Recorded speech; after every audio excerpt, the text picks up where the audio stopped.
idea, but just to give you a taste, the policy is a more like a very open-ended big picture where all the issues that we are battling with are stated in here. There are some gradations of what's okay with AI and what's not okay with AI. Those are, I think, 10 or 11 gradations. And the middle 4 ones are dicey. But that depends on you as a teacher where you draw the line. In the course syllabus template on your Moodle, there is the AI disclosure policy, AI policy, classroom policy template. Please go to that policy.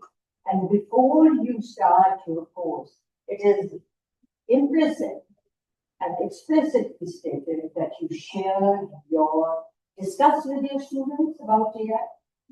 And I was reading a blog about AI by Lance, and he was talking about how difficult it is to draw a line, what's okay and what's not okay, how difficult it is to detect. It definitely is a help. There's no doubt. It eases your automates your administrative load. And it also sort of, you cannot detect it. When there are two things that is helpful, there are different ways where it is okay to do. You are doing Google search. Even now, you do Google search. You do brainstorming, it helps you brainstorm. There are lots of things that you can do with AI which are perfectly okay to do. What's not okay is have a pseudo sort of right as a pseudonym for you. So when you do that, that's where the problem comes. So once you can't detect it, so what do? The best is to disclose it. I recently submitted a research chapter, and I very clearly wrote what are the places where I use AI. And that was acceptable. They sort of found it. But at the end of the day, the framework is yours. At the end of the day, the discussion is yours. How you state or interpret something. So, but you have to state it out front. So we have Fatma today. She's the head of English department. And who better to sort of talk about the referencing style and how to reference. She's a professor and chairperson here at the department, and we have been serving at FCP since 2005. So you've been here earlier than I know. She was a PhD in English literature from the University of Punjab and with research on men as victims of violence. I like that. Impartition, fiction. And that was how you interpreted it during the fiction. Yes. It's a fiction, but in fiction, how they're represented. So that's the question that Professor Shastan Kumsida would ask me when she got to know about my topic. She said, in literature or in real? I said, in literature. She said, oh, it's fine. No, but I would say even in real, they are subject to violence by stereotyping. They stereotype them as they cannot even talk about it. Yeah. Because, so I think that connotations of what you call violence. You are interested to, I would say, take away masculinity studies, just masculinity. Just as a joke, South Asian literature in English, digital literary studies, and minority. You have also recently become very good with digital humanities and more.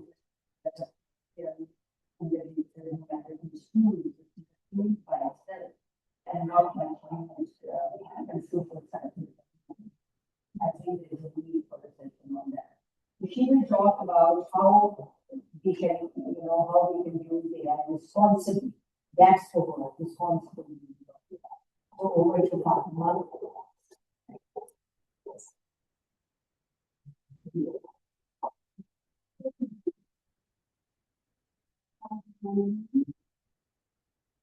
Assalamualaikum and good afternoon. So yes, primarily masculinity and then minority literatures, but for the past 20 years, I think since I started teaching digital approaches to literature, that was in fall 2022. So different universities started inviting me to talk about digital humanities, digital literary studies, because somehow humanities is one discipline that has been initially very reluctant in accepting these digital advancements and digital literacy, making it a part of their discipline. Because we at humanities, we actually deal with humanistic productions, and we believe that the artificial intelligence or digital humanities or the digital aspect, it may pose a kind of a threat, because from human to the digital or to the artificial would be a big shift for us. So most of my initial talks have been around this topic, embracing digital humanities, and why we should do that, why we should not, and why, what were the reasons also for our reluctance in accepting, even in social sciences, for accepting this digital shift or digital transformation. I think this has been a topic of discussion here at Forman also, initially in 2022, 2023. We have been talking about it as teachers, as students, whether to use it or not to use it. But then finally we decided, yes, we have to make our faculty as well as students digital literate, and so that they are familiar with the advancements in this field and this digital transformation that we are talking about. We have to become a part of this shift or transformation to see that how responsible and informed use can be made, both by the teachers and the students. And the CLT has been arranging different sessions in this regard, to how to make the teachers, and then finally it will trickle down. The effect will trickle down to the students also. How we can have an informed and responsible use of artificial intelligence and the digital tools all around us, in our respective disciplines. Now, this topic, Dr. Ruxana suggested this topic. It's very relevant. It's important that we see, why is it important to disclose that you have used AI? Because it has been a kind of a hush-hush matter, because we cannot quote it, we cannot give it a reference, because there are no copyright rules or policies regarding that. So whatever AI produces, the students especially, they're so prompt to accept it as their own and then present it as their own, because there's no human agency who can claim the ownership of that content. So what should we do about it? If we are making use of artificial intelligence or the tools, what do we do that, and why should we do that? So AI use disclosure and academic integrity. So where do I point it to? It's not. देखें.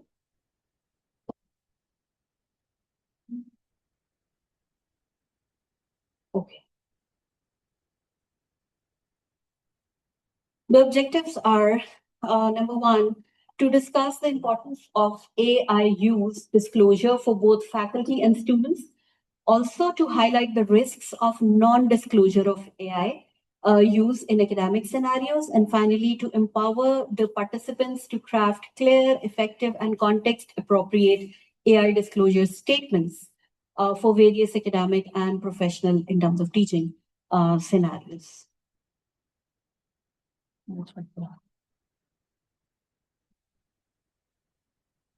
What is AI use disclosure? AI use disclosure is the practice of openly stating when and how artificial intelligence has been used to create or assist in creating a piece of content or a decision or a service or an academic paper or a research paper.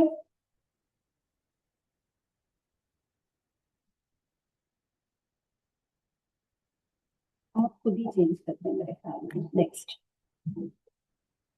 It's like, putting a nutrition label on your paper or on your writing. This one, my AI use disclosure is that this image was created by me using an AI tool. So it's like a nutrition label that you put.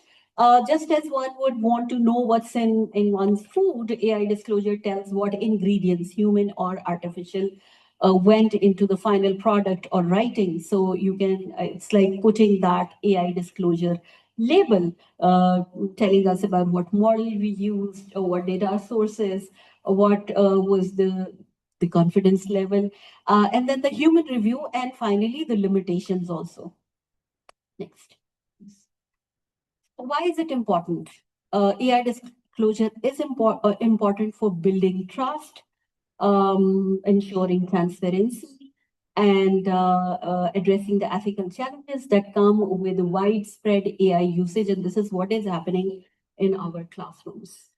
Now, if we look at the core reasons for using this, number one would be transparency and honesty. It allows readers and users to understand the origin of the content they are engaging with and to decide whether it's a product of human expertise or an AI statistical generation. Also, being honest about AI use builds trust between teachers and students. Hiding it, especially when discovered by the teachers, and it's somehow we have this sense we discover that it's an AI content. It can severely damage an individual's or an institution's credibility, especially when it's used in the research that we conduct. Yes. Also, when an AI makes a mistake or provides a harmful advice or creates something misleading or plagiarized, it's important to know who's responsible. I mean, the human who prompted it, the institution that built it, or the organization that deployed it. So disclosure is kind of first step in establishing this chain of accountability. Also, AI can generate highly realistic but completely fabricated text. It does that. Images and videos, deepfakes. So disclosure helps people critically evaluate information and distinguish between human reported facts and AI generated content. We all know that AI has some very serious limitations. Once I was working on one of my papers, PowerPoint presentations, and I wanted an AI tool actually to make an image of a cart taking away a man. So it gave me an image, and the image was of a small cart in which you take away sand or bricks or like that. And there was a grown-up man, 25 years old, sitting in that small cart. So I changed the prompt. I asked it, okay, make it a horse-drawn cart. So it simply fixed the head of a horse inside the cart. Somehow it was so stupid. I mean, I kept on giving it different prompts, but it was not ready to give me the image, the kind of image that I had in my imagination. I mean, the human mind, the way I conceived it in my mind, it would not do that. So these images or such, results that are produced by AI, we have to see if the AI disclosure is there. They know that there is some kind of artificial, intelligence that's dealing with it. Or that's being used. Also in academia, AI disclosure is essential for maintaining integrity. Submitting an AI-generated essay without disclosure is plagiarism. Publishing an AI-written research article without disclosure violates research standards and is not something that especially is encouraged at Forman. Let's look at some of the examples of AI disclosure statements. I have included AI disclosure statements by the students can give, that you can encourage your students to give in their writings. And then I have another scenario where a professor also who uses AI for creating assignments or for assessment evaluation, how is it that he or she can include AI disclosure statements? Now, to prevent plagiarism and ensure students develop critical thinking skills, a student may add a statement like, I used ChatGPT to brainstorm initial ideas for this essay, but the writing, analysis, and citations are my own. So you very clearly tell your teacher that this is what AI did and this is what I have done. So it's like being honest. The same kind of thing that we've been doing when we give references. We acknowledge the proper source, and then we tell where is our critique and where is all these formatting styles, APA, MLA, Chicago Manual, all of these, they tell they have particular style that tells the readers, okay, so this is the content that is taken from somewhere, these are the citations, and these are the these are the critiques by the student. Also, to be transparent about the creative process and respect intellectual property norms. So these are the different scenarios that I have created. So for an artist who has, drawn something or painted something using digital tools, may write an AI disclosure statement like this. So this image was generated using Midjourney. Now this is another tool that I've been using in my classes to help you paint or create an image. And then digitally altered and composited by me in Photoshop. So the human element and the AI element very clearly, again, the student in this case has also told, okay, what is it that I've done and what is it that was generated using AI. Yes. To manage user expectations, now this is very common.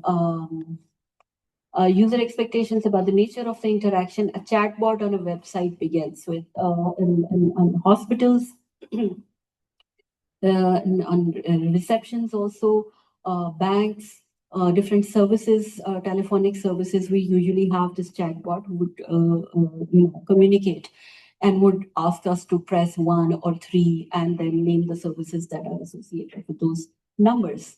So in this case, AI disclosure statement would be like, hello, I'm an AI assistant. I can help you with common questions, but for complex issues, I can connect you to a human agent. And then again, the algorithmic approach is used. Press 1 for connecting to a human, and press another number for continuing with this machine. The Department of English was invited to Abacus, and they because more and more students for Forman were applying there and they were working there, so they wanted to give us kind of an introduction. And of course, the complete system that they have over there, it's being operated digitally. So even they were saying that yes, most of the queries that their customers they want to talk to for the solution of those problems that they have. They want to communicate to a human being, and they would like us to be transferred to a human so that they can, because there may be. So that's why it's written for complex.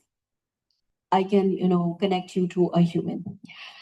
And also to prevent over-reliance on AI for critical high-stakes decisions or diagnostic app states. Warning, this analysis is provided by an AI model and is for informational purposes only. It is not a substitute for professional medical advice from a qualified doctor. Now, did you notice that because it has something to do with health, so they are very clear about the potential risks that are involved. That is why they are very clear about this fact that this is only for informational purposes. And if you want to, want a diagnosis, or if you want to be treated medically, you have to connect to some human, properly qualified doctor. To maintain, yes, this is the final scenario. This is about journalism, content creation. When you create content, to maintain credibility and inform readers about the source of the information, a blog post includes a note, or it may include a note. This article was drafted with the assistance of an AI language model and was subsequently fact-checked and edited by our editorial staff. You must have noticed that in most of the cases, AI's assistance is taken, and the main worker or the one who's taking the action or doing the work is the human.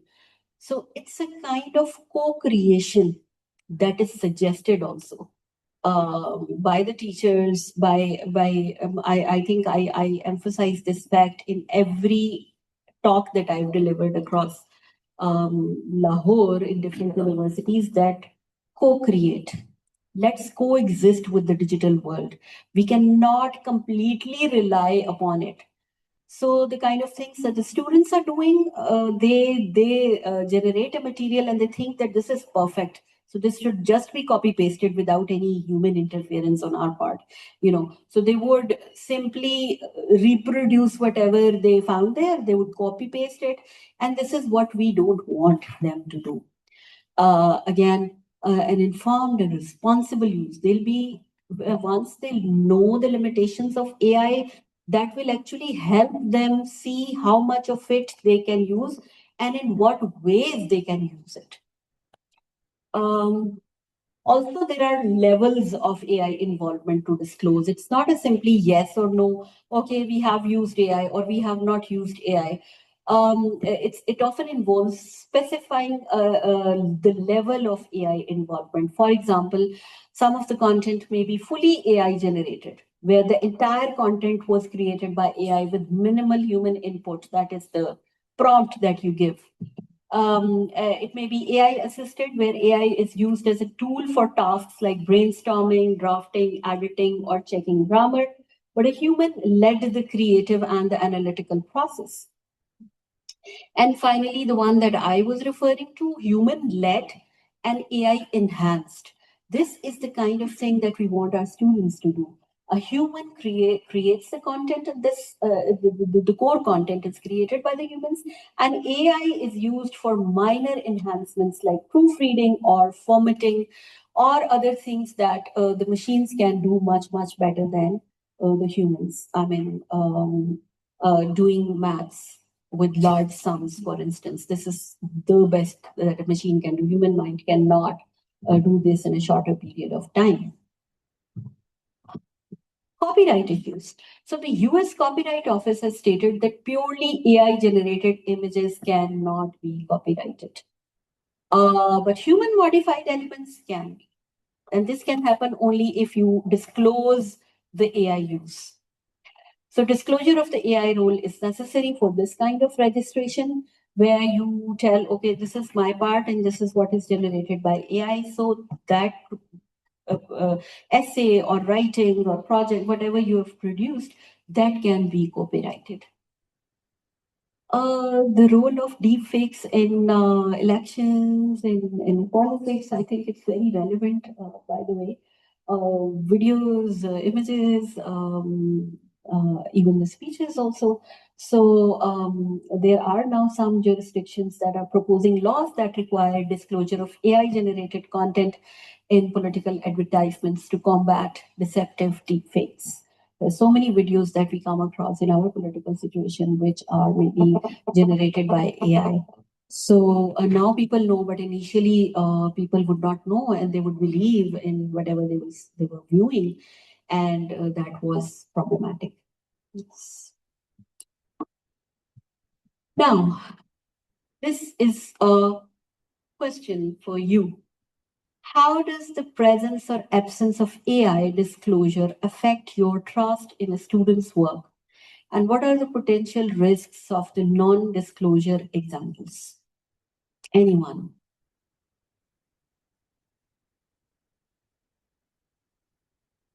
Yes, Mubina.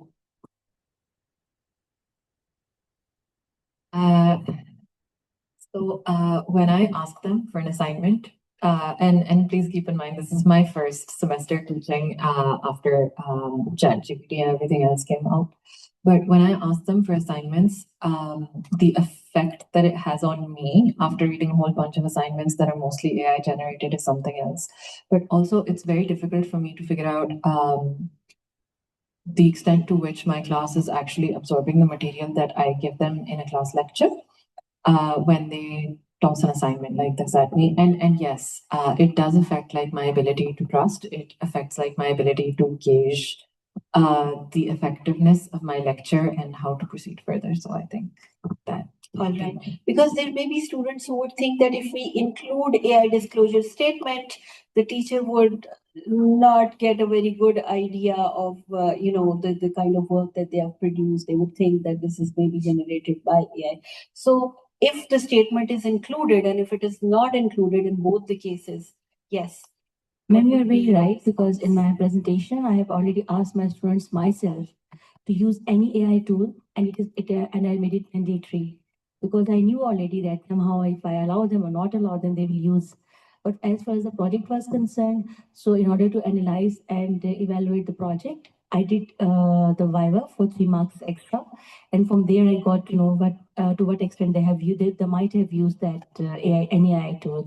But as far as the presentation was concerned, a few groups have used, a few groups did not prefer to use, but those groups who used, they made the disclosure at the end of the presentation, and I marked it accordingly. So what I want to add in your prestigious lecture is, we have to adopt the technology, and we have to be like, instead of taking it as a challenging thing, but if we improve the quality of our assessment, and if we keep working hard on ourselves to improve our capability as a faculty, I think we can find the ways, because either we trust or not, but we have to give them the assessments, because trust is not tangible. So as far as the class is there, most of the things have to be black and white. We have to trust them in the first place, because if they say that we have used AI to brainstorm and the rest of the idea is ours, so we have certain apps to check that as well. And also, just like you said very rightly, we can design our assignments in a way that it becomes more and more challenging for them, even if they are using AI, which we are encouraging. Of course, we are. But then, even if they use that, they use that only in a way that they themselves are leading the project, and AI is used only to enhance the effect.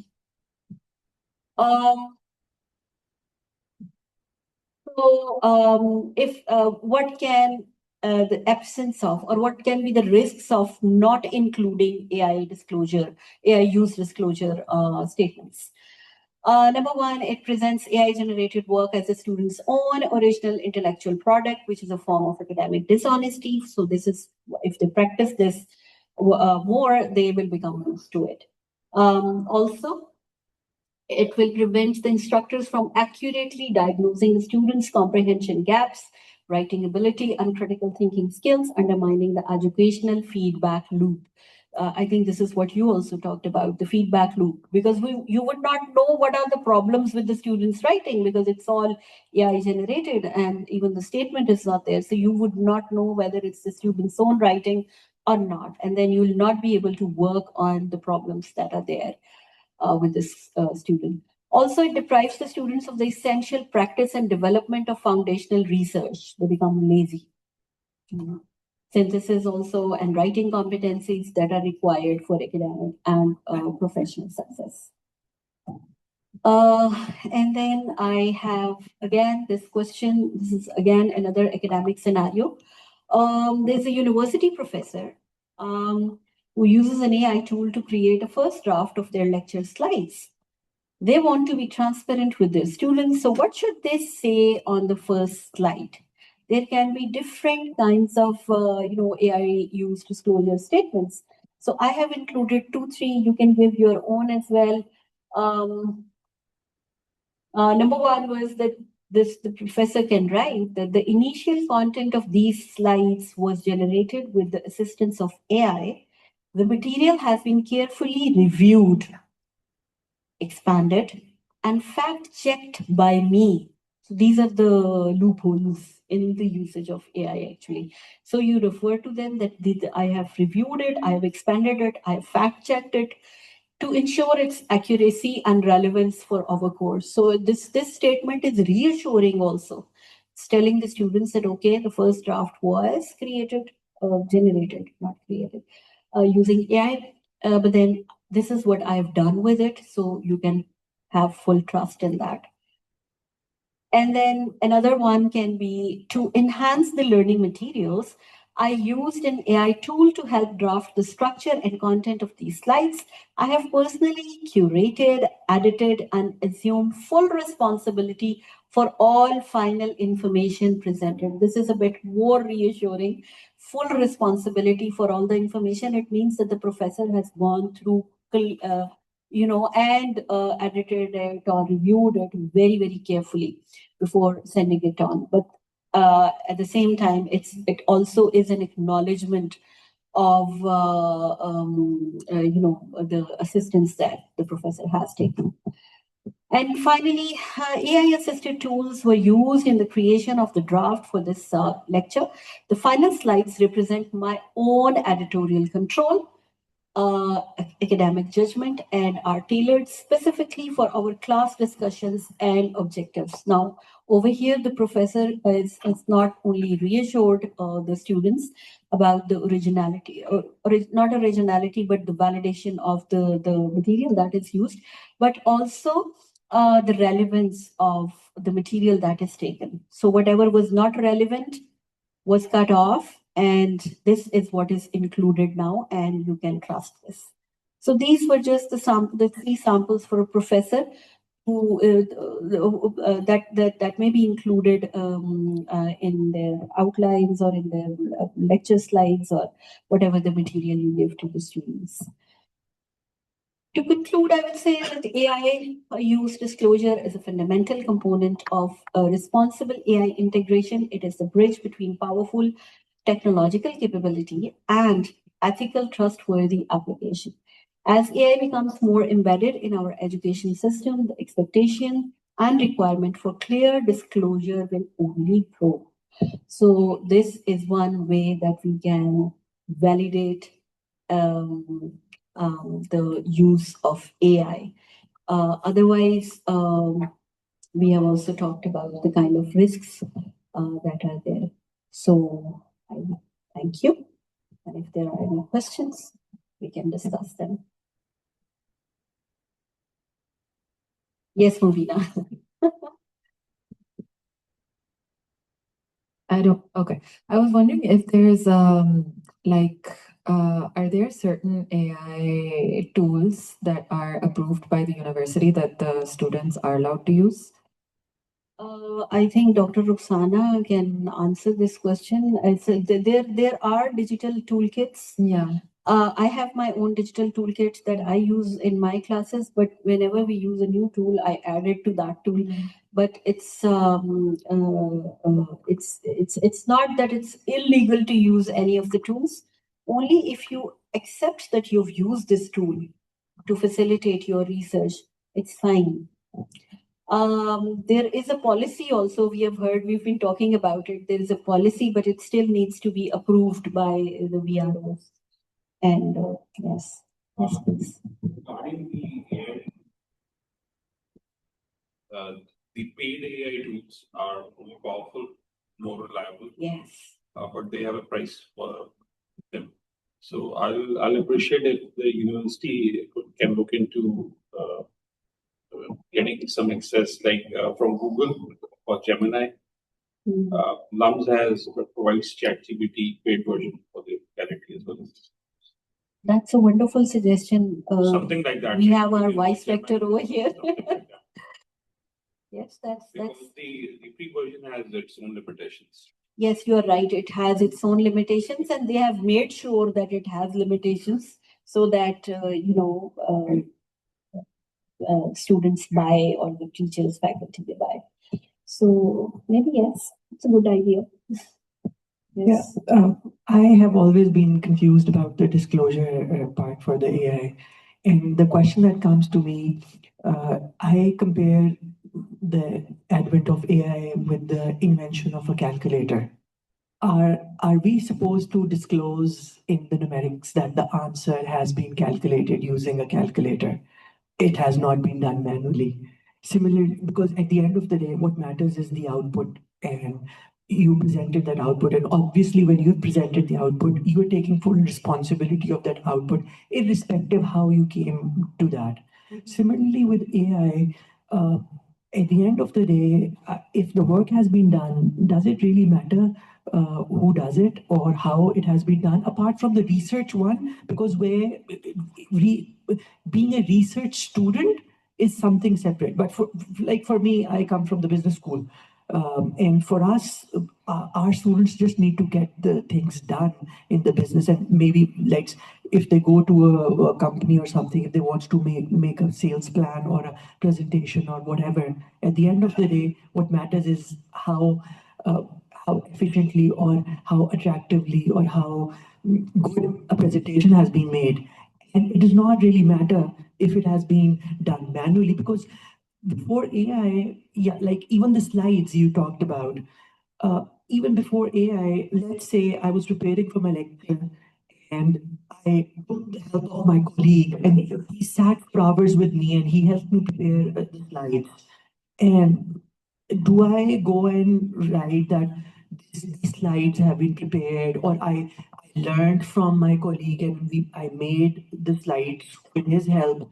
Do I need to do that as well? So why with AI? That's a good question. There are two, 3 points that are relevant. We discussed the core reasons, but then let's again talk about it. Number one, using a calculator, I'd still say it is different. AI is literally, I mean, tools like ChatGPT, they are literally doing anything. They're writing essays, they're writing literature, they're generating poetry, they're, doing things that a simple machine or a calculator would not be doing.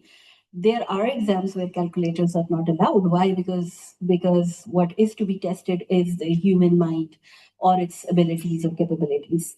So that too is a case that where they want the students not to use AI in that case. The other thing is that what would, I mean, keeping in view this widespread use of AI, what would happen if, just like you said, it's when it's just about, things being done, and if they are being done nicely, they look beautiful, and they are fine, what would happen? What about the human mind and its redundancy? Do you think that there is some kind of threat to that, which is very rhetorical? I know people have been talking about it initially when they were not ready to accept artificial intelligence and its advent.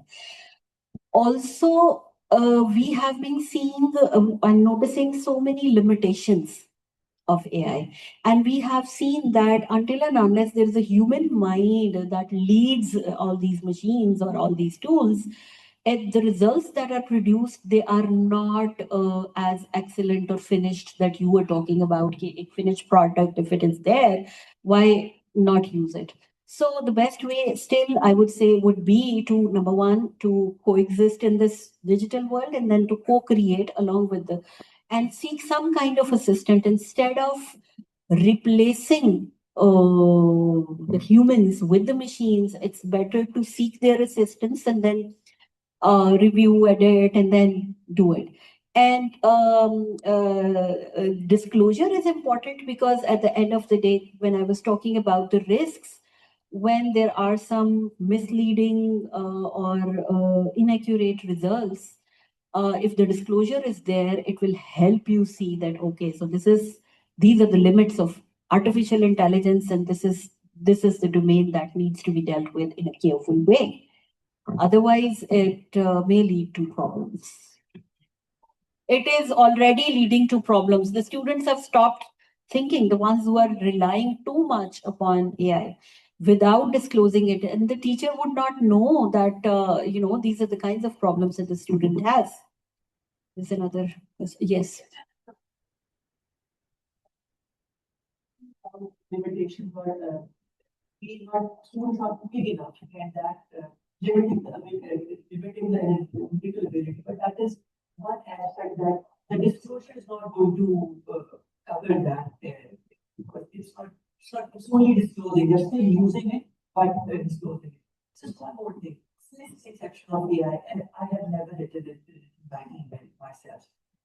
every time I would just write a rough draft, put it in AI, see it and send it. Do I need to disclose that as well? I'm sorry, I know it's something, but here's the huge difference.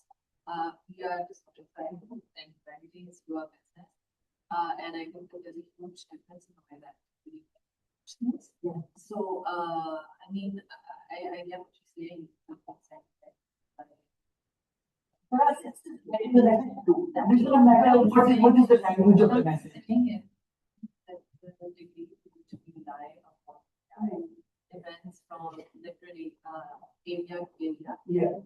And of course, there's like even if I were to sit down with Asfa, who's part of the English department and part of the history department, or with Dr. Sadia, I'm sure we would come up with our own different sort of structure for the extent to which we go okay with using AI. You are a business person, which means that your expertise is business. I think you get to decide that. That's true. It varies from discipline to discipline, the usage, how much use you want to make. That's a separate thing. But disclosure, even if we are using someone's, for instance, if your colleague was sitting with you and was helping you, to acknowledge in acknowledgements, you'll acknowledge his name.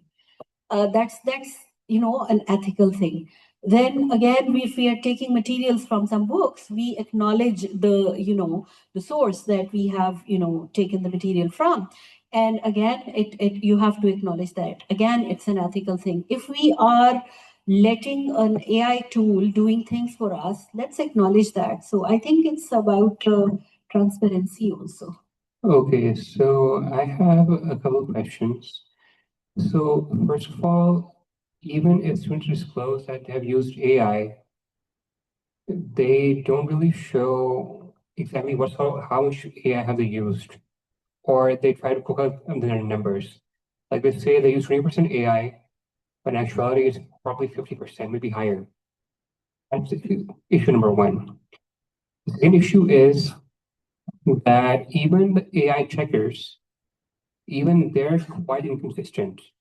So for my projects, I used 4 different softwares: the Zero GPT, Scribbler, and I believe Grammarly as well. And they've all given me starkly different answers. That's like the right. 1.2%, 5%, 89%. So with the disclosure that you're not really sure about, and with software that's not giving a clear answer, how should we go further with this then? There are other problems than the ones that you have enlisted. I mean, there are tools that would help you humanize the AI generated material. So the students would go and they would, generate the material first through one tool, and then they'll go to another tool to humanize it, and then they'll send it with whatever the percentage, if they are disclosing the AI usage. So the problems are many. This is just the first step that we are taking towards acknowledging its use, so that the students also feel this responsibility, at least at this point, both the students and the teachers. So right now, yes, the issues, the concerns, they are there and they are multiple. So we are, I think, each day there's a good number of tools that are introduced, and yes, we are trying to deal with it as faculty, as students. Yes.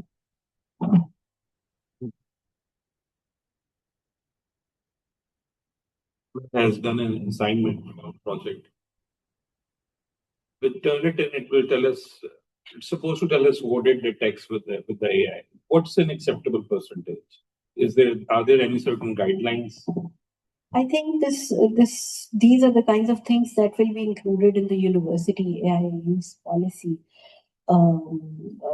Maybe department-wise, we can decide, just like Mubina very rightly said, yes, each department should have their own, kind of policy also regarding the use of AI. For instance, in literature, yes, we do. We can do some kind of text analysis with it. We can generate a few poems. But yes, it's a very limited kind of use. In business and mathematics and in sciences, maybe the tools can be used more. So maybe the department chairs can sit and they can, maybe along with the team, they can decide on this and they can talk to the administration. But as an institution, right now, I don't think that we have any policy. Yes, Dr. Song. We have this academic integrity policies there, but in terms of AI and disclosure, everything is now working. The policy is working. Maybe next semester it may be available. So it's institutional policy about AI and integrity issue. And as you discussed, each department or the school has different disciplines. So apply to that institutional policy to that each department have their own policy. The important thing is all faculty members should acknowledge what it is, and then they have to teach, instruct the students each classrooms. So that the purpose is to, as you mentioned, one is ethical use. Okay, we cannot check out each person's ethical levels, but as academic institution, we kind of enhance the students on all hours integrity issue of enhancement higher. So that one is ethical issue. Second issue is also in the long term. In the long term, if we use AI in everything, our critical mind is dying off. So not to avoid that defect, we use this discipline or disclosure very closely and sensitively. So the specific guidelines for the institutional-wise will come out maybe early next year. Thank you. So before we part, I want to make an AI disclosure statement. All these images were generated by me. I didn't have time, but then I thought that I should do that. Can you go back? These images were generated. I gave them very detailed prompts. And can you go back on the slides? Can you go back? These are the images that were created using AI. And I wanted different scenarios. So can you go forward?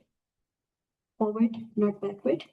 So I wanted professors interacting with the students because I was talking about a professor. So it kept on giving me similar images. And then I gave another prompt, please put them outside the classroom. And then it gave me the next, yeah, right outside the building.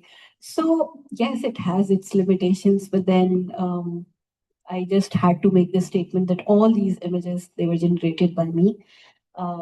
Using different AI tools, Gemini, DeepSeek, and even I think one or two जो ज़्यादा खराब थे, ChatGPT. So yes. I would also like to add to what Dr. Song was saying. I even have different policy for each course. It's not subject-wise or department-wise. We have to decide whether how much we are going to allow our students. Even in certain cases, in certain courses, I have a different policy for my students, and the percentage is totally different. Frankly, I would like to admit that I find myself failing on all fronts in whatever way I want to check my students and encounter this issue of using AI in my courses. But every time, I think every experience gives me something new to add on to that. This semester with one batch, I had given them, I generated AI essays, and I asked my students to set up a question for that. Instead of me, writing everything, and they just copy paste all those prompts along with the marking strategy, and they give it to the AI to generate the answer. So I generated a couple of essays, and I asked them that they should go and figure out what would be the question about it. So I'm still learning. I don't have any solution to that, but I agree to Dr. Fatma that unless there is no black and white answer whether we should do it or not, but in the meantime, we need to sensitize our students and ourselves together that AI is there, it is a trouble or it is a support, whatever the way we want to look at it, and we have to think about it if nothing else. I just have a last comment, a short one indeed. It's just that, students are paying us to get education. I mean, there is no doubt that AI does a lot of things very efficiently and effectively, but the question lies at how are we like doing justice to them? How are we giving the value for their money? Are we really working towards encouraging their learning, or is it just dystopian at one point where instructors also using AI and just AI is just teaching itself? Okay, students be AI use good and instructors also using AI.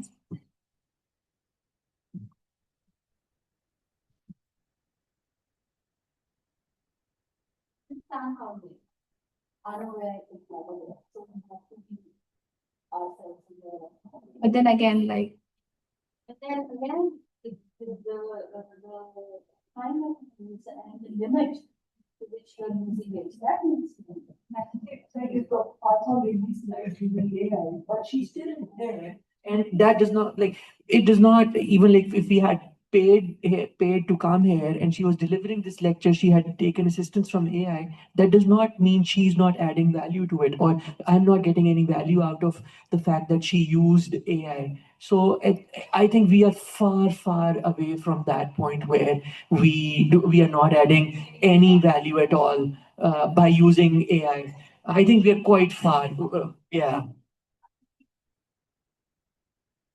It was not the same that I had in my mind.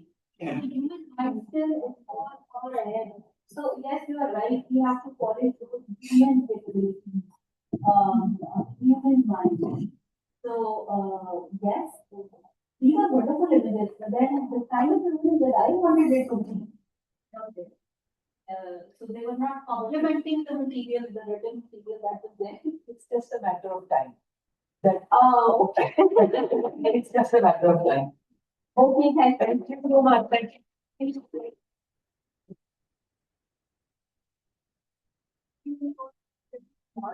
With your support, thank you so much, Africa. Thank you. I that's something that